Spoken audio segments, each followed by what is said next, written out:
अस्सलाम वालेकुम नाज़रीन, मैं हूँ उस्मान चौधरी। वो शाख काट दी जिस पर बाज बैठा था। आजमाइशों का मुकाबला करें, यही कामयाबी का वाहिद रास्ता है। एक दफ़ा का जिक्र है कि एक बादशाह को दो बाज तोहफे में मिले। इसने इतने खूबसूरत परिंदे कभी नहीं देखे थे। बादशाह ने दोनों परिंदे अपने मुलाजम को दिए कि वो इनकी तरबियत करे।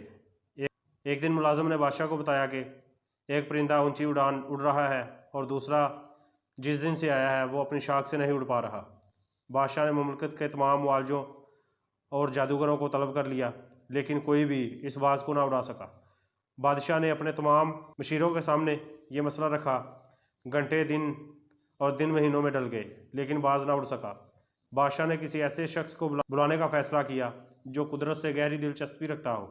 बादशाह ने अपने मशीरों को हुक्म दिया कि किसी ऐसे शख्स को तलाश किया जाए जो बरसों जंगलात में गुजार चुका हो। अगले दिन बादशाह ने बाज को महल के बागों में उड़ते हुए देखा। देखकर हैरान रह गया। बादशाह ने इस शख्स को तलब किया जिसने बाज को उड़ाया। उस शख्स को बादशाह के सामने पेश किया गया। बादशाह ने पूछा, तुमने बाज को कैसे उड़ाया? वो मुस्कुराकर बोला, मैंने वो शाख काट दी जिस पर बाज बैठा था। आगे बढ़ने के मौके बहुत हैं, लेकिन हम आगे बढ़ने की कोशिश नहीं करते। हम अपनी आसाइशों से कदम बाहर ही नहीं निकालते। आजमाइशें और नए तजर्बे ही ज़िंदगी में आगे बढ़ने की वजह बनते हैं। आजमाइशों का मुकाबला करें, यही कामयाबी का वाहिद रास्ता है। वीडियो देखने के लिए बहुत शुक्रिया।